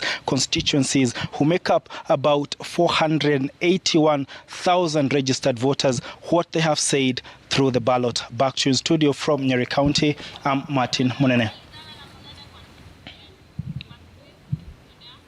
Naam, asante sana, ni mwanahabari wetu huyo Martin Munene. Mtazamaji, kuna mengi tu ambayo tunataka kukupasha, lakini muda wetu kama nilivyokuambia umetupa kisogo. Kwa hivyo hatuna budi kuondoka ili tuweze kuwapisha wenzetu ambao na wao wamejitayarisha vilivyo kuhakikisha kwamba unapata kila kitu kadri kinavyojiri. Jina langu mimi ni Mwanahamisi Hamadi, nasema shukran sana kwa kututizama. Tukutane tena panapo majaliwa hapo kesho. Kwa heri. Nami ni Mashirima Kapombe, mwendo wa saa 12 asubuhi ndio itakuwa zamu yetu tena, lakini nadhani Gituko atakuwa ametuacha katika zamu hiyo. Zamu yako inakuja mapema kidogo. Inawadia kwa muda wa saa 5 hivi. No, I was warned actually not to use Swahili anymore, so I'll be back at 1 o'clock. It's not PM, it's AM, so it's the next less than 5 hours, but Yvonne will be here to lead the next phase of results. But this way it gets interesting, of course. So far you're saying that it's about 11,000 results so far tallied. That is 11,000 votes from some 110 polling stations, of course, out of 46,229. Then we'll be sure that Yvonne, as she gets here, she'll be in a position to see more tallies, especially from across the country. My name is Sam Gituku. See you later in the night. Sema kila kitu bwana. Unaingia tu hakuna hata kusema. Ni kama hatujuani. Ni kama hatujuani. There you go. That's our handshake that we've just had here on that. So thank you very much to Kikosi Kizima that was doing that. There we are. And we now take over this rolling coverage of the 2022 presidential, in fact, the 2022 general election. Polls closed at 5 o'clock. That's about 3 hours ago. Of course, there's certain areas where the vote was delayed, the start of it, and therefore the voting time was extended. This is our English news coverage. We are with you all the way until 1 a.m. And I will be here. We have a few guests lined up for you. We have Angela Mbitho, who's a pollster. We've got Professor Alfred Omenya and Dr. Alex Awiti will all be here taking a look at what happened in the course of the day with the IEBC, with some of the delays, how they managed those. We'll also be taking a look at that voter turnout that is worrying quite a few people in this country. Not only that, because it is a big night, we brought out the big guns, so the gang will be joining me here in just a moment from now. So do stay with us for more on that. Also, let me just update you on what is set to happen over the next few hours. So obviously, you know, those polling centers have been turned into counting and tallying centers, where those results will then be transmitted from the polling center to the constituency tallying center and then also onwards to the national tallying center that is at the Bomas of Kenya, where the commissioners and indeed the chair of the IEBC, who's the national returning officer for the presidential vote. Now, what's going to be happening is we're expecting yet another briefing from the IEBC anytime from now to tell us the very latest. The last one that we had was obviously telling us about what the voter turnout was like as at 4 p.m. And that is what we said we will get into a little bit. And of course, addressing the other issues that had happened at that point at the polling centers. So that's what we're expecting, and we hope to be able to do that. We want to show you some pictures now of what's happening in Kakamega County. This is it is Kakamega. We believe this is an area where the voting was delayed for quite some time. You'll recall there were issues with the polling at that point. And so we also know that this was where some KEEMS kits were then not able to function, and therefore the IEBC allowed the use of the manual register as a fallback in Kakamega as well as other regions. Let's also take a look at what's happening in Garissa.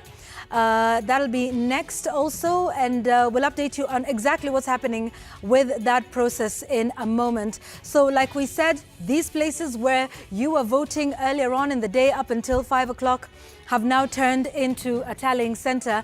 And so at this point, this is what's happening. Once the polling center closes at 5 o'clock, immediately then the doors are closed. Like we said, it changes into something different. And then they seal and unseal the ballot boxes. And it is at this point they begin an important process, which is the manner of sorting, which is to put all of them separately. And then they begin the process of counting. And then they will get into the process of tallying.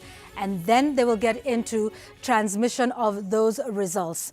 All right, let's now catch up with what's happening across the country. We would like to speak to our Sam Ogina now. And where's our Sam Ogina this evening?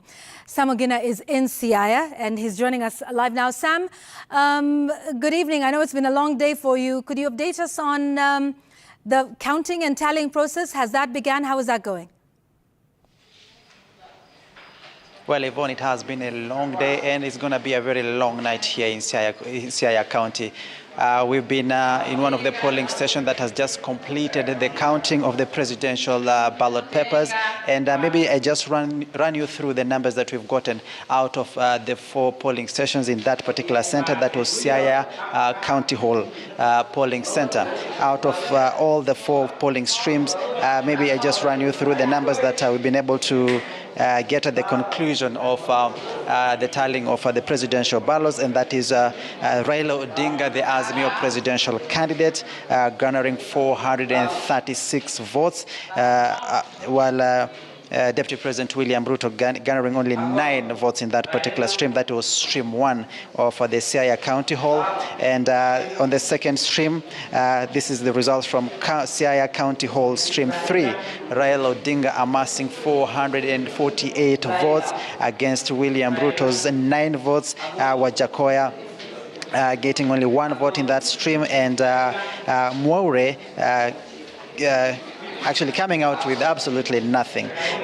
In the third stream, this is stream 4, Raila Odinga is walked away with 424 votes, while Ruto managed only 16 votes, Wajakoya 2 votes, Mwaure getting 1 vote, 4 rejected votes and 4 stray votes. Registered number of voters in that particular polling stream, 668 voters.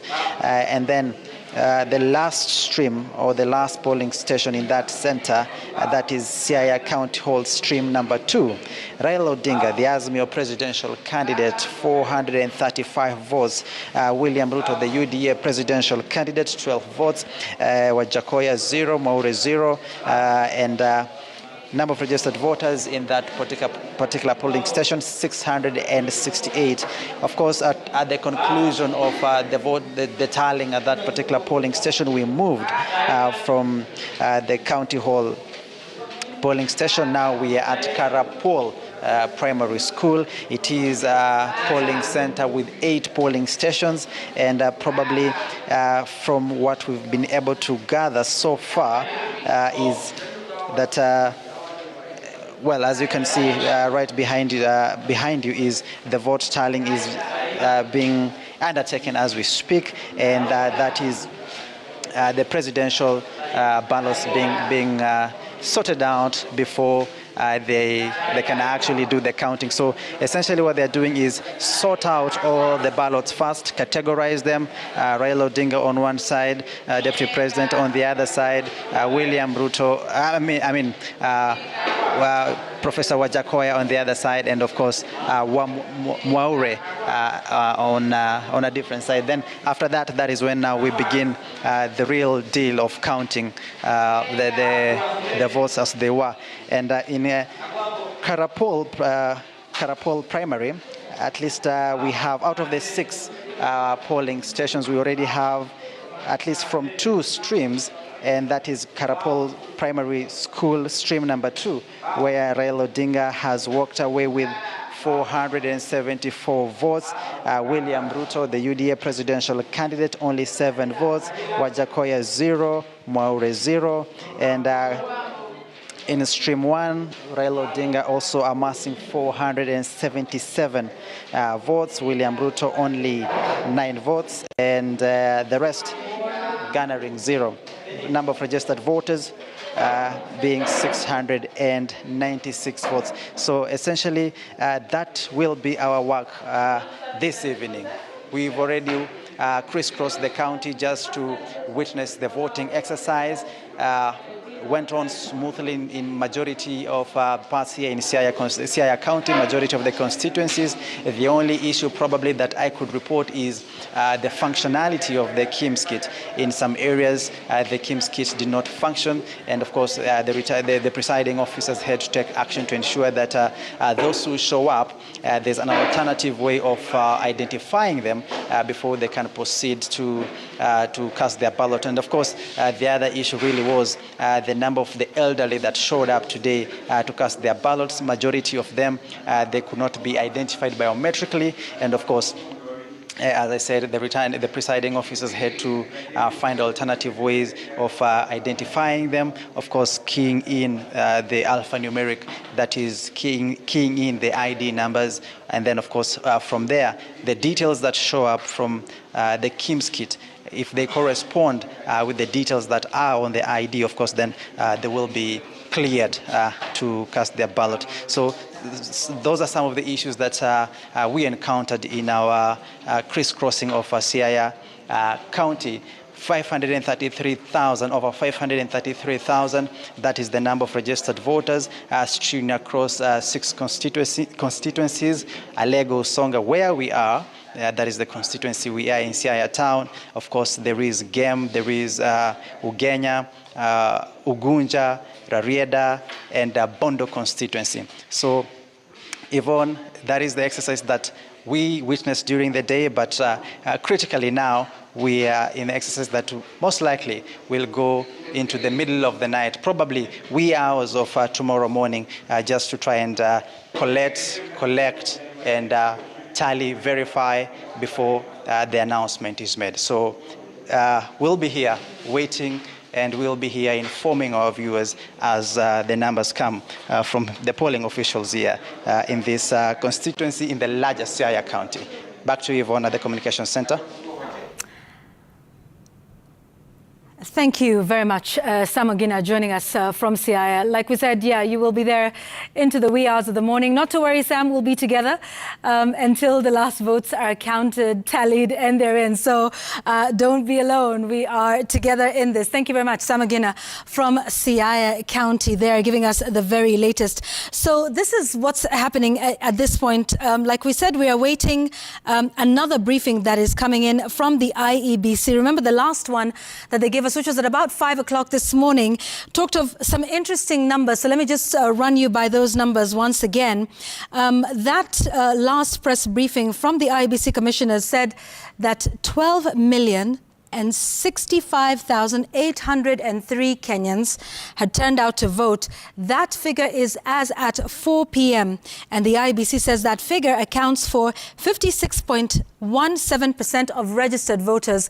The total number of registered voters by now, you know, is a little over 21 million votes. Now, the reason that that is fairly interesting is if we're saying that an hour to the closing of the polls today, in the 2022 general election, the number of votes cast was 12.065 million. Let's put those numbers in perspective for you. That is actually less than the total number of votes that were cast in 2017 in the first presidential election for the top two. That is President Uhuru Kenyatta and Honorable Raila Odinga. At the time, the two of them got about 14.9 million votes. So that tells you something very interesting about the numbers and about the turnout. That will no doubt be something interesting and some great points of discussion as we go through this process by the time the final result is out, and of course all the declarations made across the various 6 seats. So voter turnout likely to be something of an interesting conversation. So we will get into that, and remember, we are hoping to hear from the IEBC any moment from now, hopefully before 9 o'clock. So we'll get to that point at that moment, and we'll definitely relay that to you. Also to remind you that our reporters continue to be around the country the whole day. They've been out there from the opening of the polling stations to the closing, and we will not stop until the last vote is counted. In addition, we're also live for you from the Bomas of Kenya. Our Wahiga Mwaura is there, and we will be hearing more from him, and he'll be getting us updates from the IEBC officials, as well as hearing some analysis from Kakai Kissinger, who is a man, an advocate of the High Court, and also a man who has observed various elections, not just in the country, but around the continent as well. So we have that. And of course, like I said at the beginning, we'll be having the gang here as well. Don't forget, we have our magic wall, which has all of the numbers that are coming in that we are putting together courtesy of what we're getting from the IEBC in response to that challenge by the IEBC to media houses and indeed anyone, including you, to take those numbers, put them together, collate them, tally them, and just see what you can come up with. So we will have that as well on our wall in just a moment. And of course, hoping to hear from Angela Mbitho, who's a pollster, on what the turnout means and indeed what sort of projections that means for that. And of course, if we're talking about a somewhat depressed voter turnout, what does this say about the crowds, the massive crowds that we saw at the various political rallies over the last couple of months? Where were those people? Did they turn out to vote? What happened? So those are all conversations we are going to be having here as we continue with our rolling coverage of the 2022 general election. Okay, so we'll get to our guests in just a moment. And we will have them here ready for you, including Dr. Alex Awiti. And just a number of other issues that have taken place today. There have been multiple or numerous cases of the KIMS kit failures in terms of failing to recognize the voters. And of course, that coming off of the back and forth that has taken place regarding the manner of identification of voters. This is an issue that has been in the public domain since 2017, with the then NASA going to court on that issue.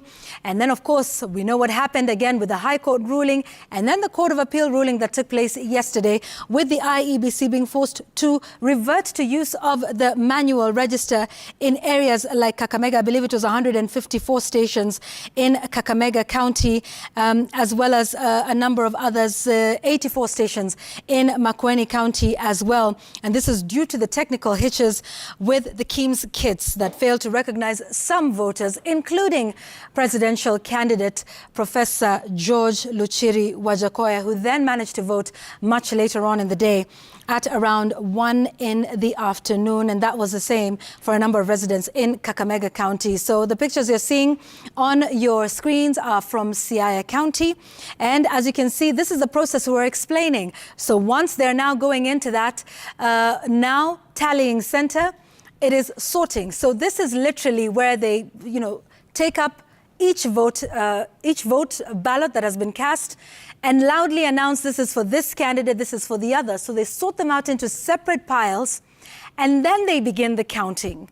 And then it is after that the process of tallying and transmission begins. So it is definitely one process, even for the IEBC officials, that will take place through the night. And as you can see, security there as well. And of course, this is also done in the presence of party agents as well. So we'll be taking a look at a number of issues that have taken place. In fact, also comparing the turnout, the numbers, what will be happening between 2017, 2013, and of course presently as the votes continue to come in. So right now, from the tallies that we have gotten, we have about 0.08%. And of course, like we say, these are all provisional numbers, even though we're doing the tallying. Just to remind you that, of course, IEBC is the one that makes the final declaration of the votes. So that is what you are seeing from Siaya County. All right, so let's get into the conversations that we have promised you here today.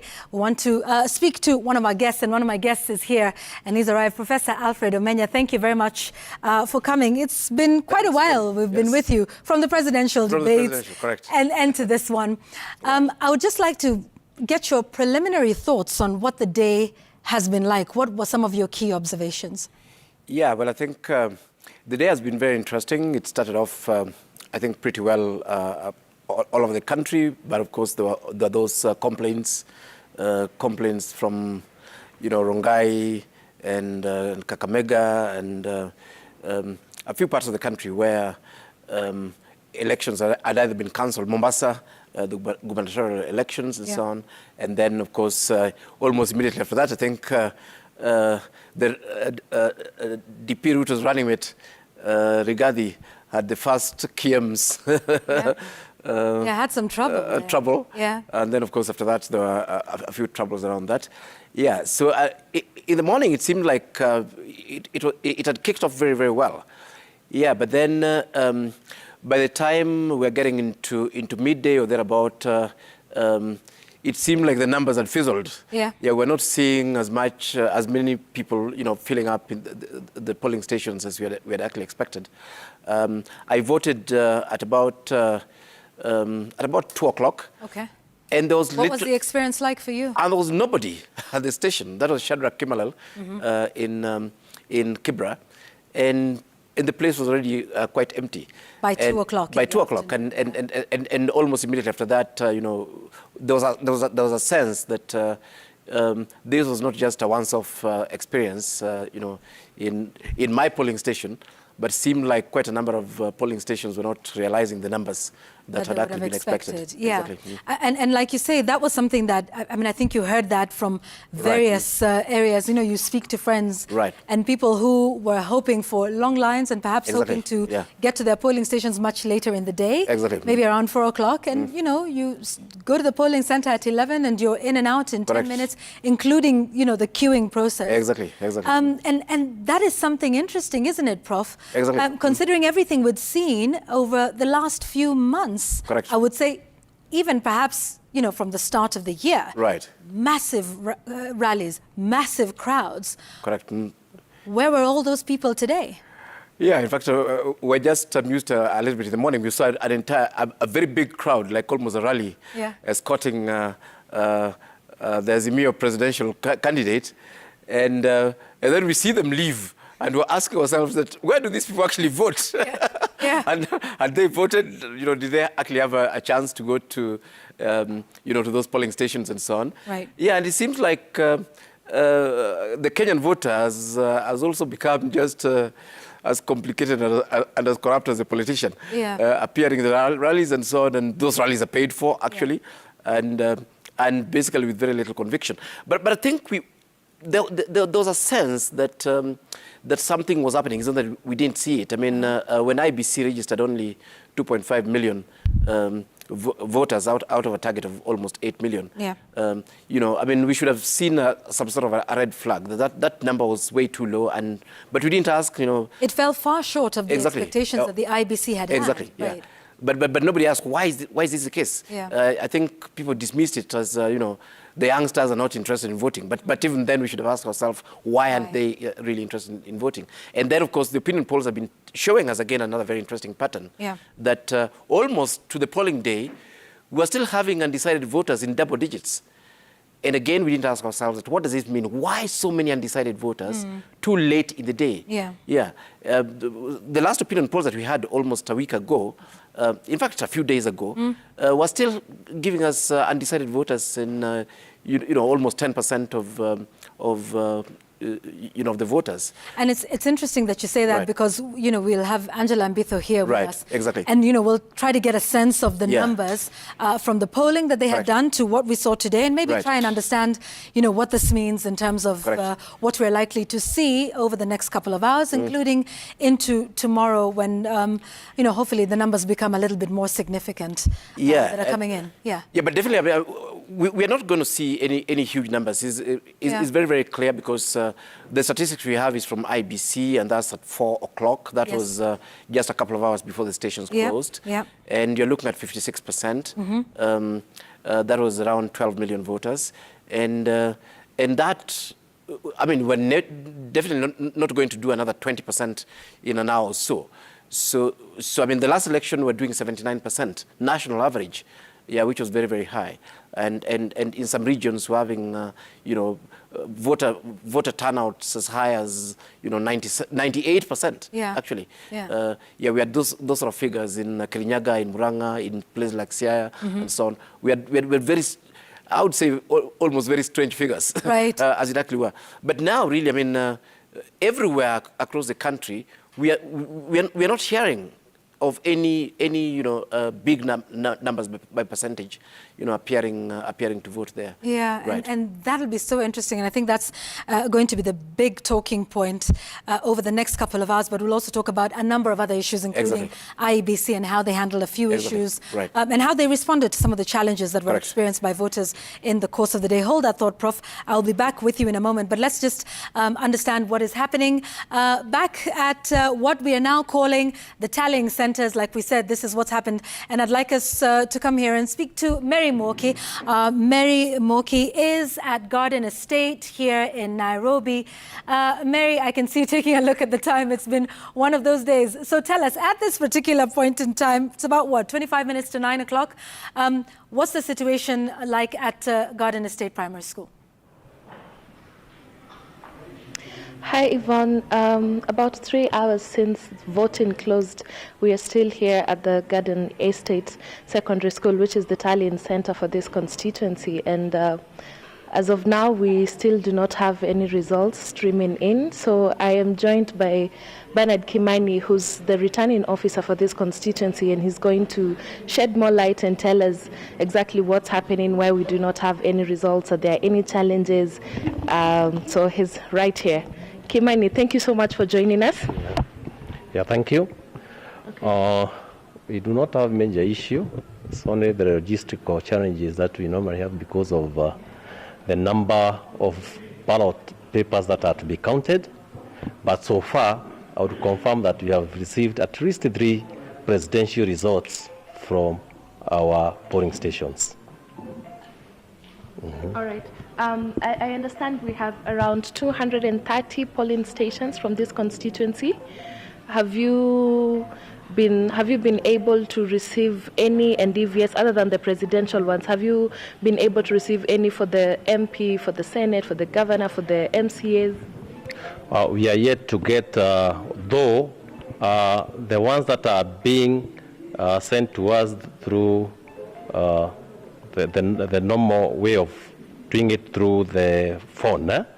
We are only getting the presidential results, that is from that 4A. The rest will be brought here into the tallying center, where we will lead the results from the manual written document. Okay. So basically, the ones that have been brought are only, the ones that will be sent electronically are only from 34As, and we are still getting them as they continue with the counting in various polling stations. Okay. Yes. Roy Sample has about 153,000 registered voters. How was the turnout like? The turnout so far, the report that I have, was around 53%. Yes. Yes. Did you have any major issues or challenges? I wouldn't say that we had major issue, apart from the normal ones, and we were able to surmount as they were brought to us. All right. Yeah. Okay, so there, Yvonne, you have it. We've done a spot check on a few of the voting stations, and one thing that was, constant across all the voting stations that we've had occasion to visit and to interrogate the presiding officers there is that they've had a serious issue with the KIMS kit, and a lot of the time they've had to rely on the manual register. Now, we've spoken to some agents for political parties, and some of them are okay with the decision, others not so much. So it's something we're keeping our pulse on, and we are going to be updating you in our subsequent bulletins. Yvonne. Thank you, Mary Mwoki from Garden Estate Secondary School. As you said, not primary school, as we'd mentioned earlier. So, of course, that process happening now, but those numbers will start to kick in. I suspect by midnight we'll start to see a flurry of those numbers that will be coming in at that moment. This is what we can tell you from the IEBC portal. We understand there's at least 26.18% of Forms 34A that have been posted so far, and like we said, we'll be getting you those numbers. Remember, the Forms 34A come from the polling center, and that is where the numbers are keyed in by the presiding officer. That is where they tally those numbers, and remember, that is what is made final at the polling centers. Good. I want to take you now to Dennis Otieno. Dennis Otieno is in Kilifi County, I believe. We'll find out exactly where. And he's joining us now. Do we have him? Oh, there you go. Dennis is in my home county. Dennis, I hope you've learned a few words in Mijikenda, but tell us how things are going and whether the counting process has begun and how that's proceeding. Good, no? All right. The voting exercise has just ended in most of the polling stations here in Kilifi County. Now, there are about 1,145 polling stations in this vast county, and I'm made to understand that the counting process has just begun in a majority of those polling stations. Right here where we are, this is Pwani University. This is where we do have the county tallying center for Kilifi County, and so far we don't have much activity taking place in this particular center because the elections county manager, Mr. Hussein Gure, says they're still waiting for the numbers that are coming from the county, from the polling stations spread across this particular county. So the counting process is still going on, and after that, the agents in those, the IEBC officials in those polling stations will be filling the Form A's before bringing them here for collation here in for collation of the Form B's by the IEBC officials who will be here at this particular tallying center. Now, the voting exercise generally began on a rather slow note. We did travel to Kilifi North, Kilifi South, and also Malindi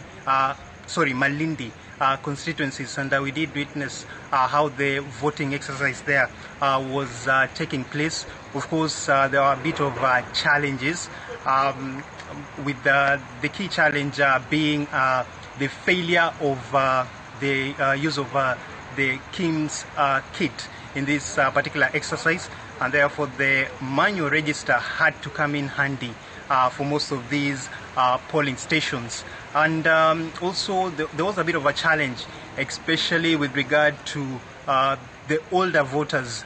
Majority of them needed assistance for them to cast their votes, and therefore for a process that was supposed to take about less than 2 minutes, it all ended taking maybe 7 or even 10 minutes for some of those voters, and that is what led to the process dragging on in some of these polling stations. Also, there were a bit of allegations coming from some of the candidates, especially the gubernatorial candidates, most of whom were saying there were some people who were actually trying to sway the voters. Some were actually, allegedly, these are just allegations, they are saying that they were being given money before they cast their votes. Others were saying this being a county that has faced so many challenges, including poverty, hunger, they were actually being promised that they'll get unga, and therefore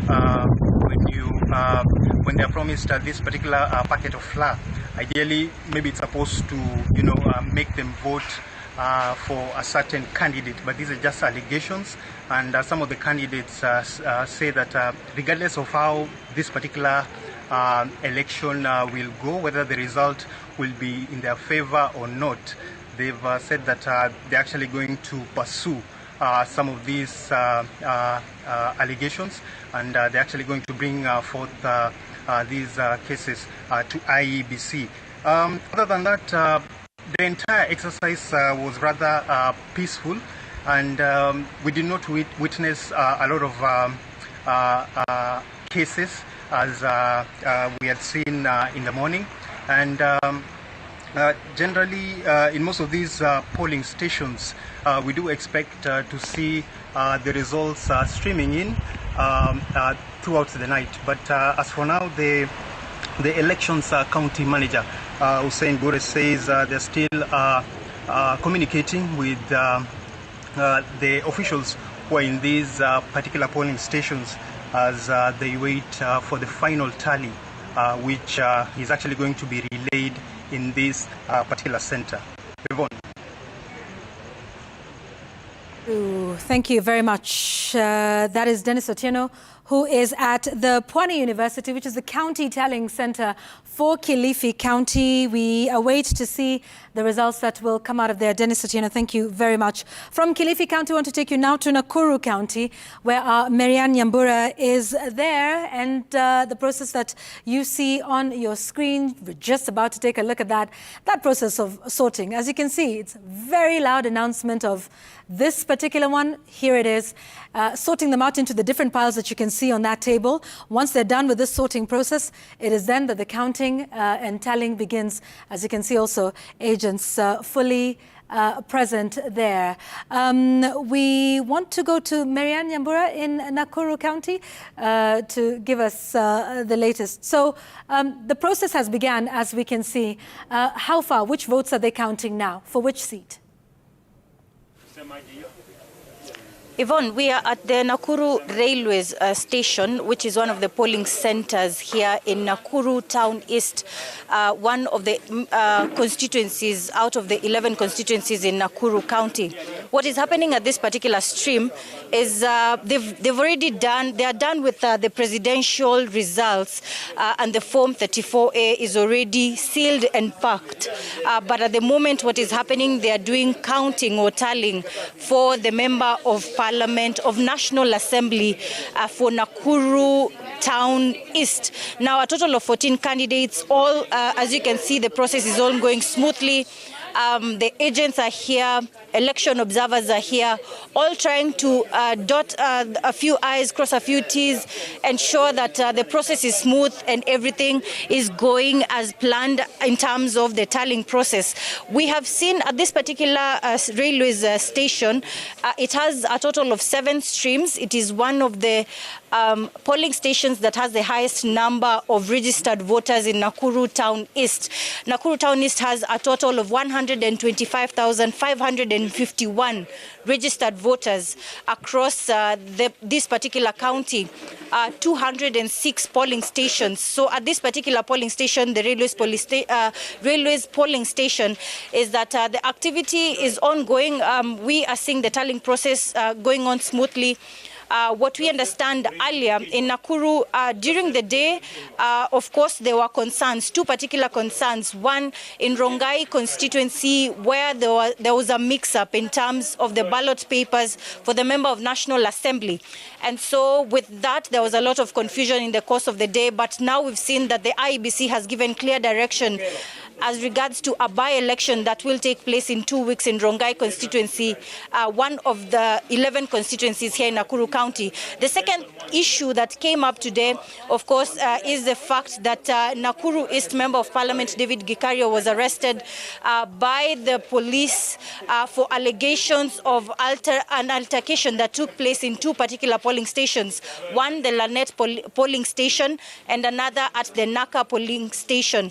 What the police commander Peter Mwanzo was talking about is that the allegations or charges that are likely to be pressed against him include 1, attempting to cause violence at a polling station, and 2, assault of a particular independent candidate who he was involved in that particular altercation. So those are the 2 issues that stood out today, Yvonne, in Nakuru County regarding the whole process of voting as well now as tallying. But at the moment, this is what is happening. We will definitely share the results as soon as we get the details from the presiding officers regarding this whole process. But of course, remember, Nakuru County has a total of 2,055 polling stations. So it is a vast area, but we will be sure to give our viewers details into what exactly transpires in terms of the voting process. But as at now, at this particular polling station, the Nakuru Railways polling station, this is what is happening. Tallying of the presidential results done. Now they are moving into the member of National Assembly. Yvonne. Thank you very much, Marianne Nyambura, there for that update, including the arrest of that member of National Assembly that took place earlier today. So from Nakuru County, we want to take you now to Nyeri County constituency, which has 6 county assembly wards and a total of 77,729 registered voters. Our Crispin Otieno joins us live now from Nyeri County to give us the very latest in terms of the process there. It's looking a little quiet, perhaps not as much action as we've seen in Nakuru. Crispin, if you can hear me, let us know exactly what's taking place.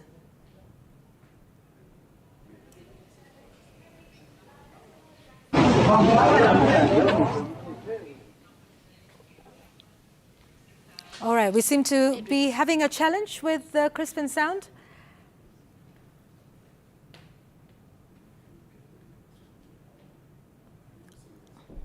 All right, so we will get back to Crispin in just a moment because we want to hear about what's happening there. The process looking very different. Okay, so let's just give Crispin a break for a moment. We'll come back to him once we fix the sound. Let's go to Brenda Wanga. And Brenda Wanga has been in Kakamega County all afternoon. And she is joining us now. Do we have Brenda? Good. All right. Brenda, good evening. Tell us about what's happening now, considering the day that many in Kakamega have had with the failing KIMS kits and, of course, the delayed start of voting for many of the residents there. So have they all finished? Has the voting process concluded now or not yet? Indeed, we're here at Lurambi Tallying Constituency Centre. This is where all the activities relating to the election at the constituency level will be taking place. Like you mentioned earlier, it has been a busy day here in Kakamega County. Some of the areas in this county experiencing KIMS kits failure. At least 154 polling stations are having to start the polling a little bit late in the day, around midday.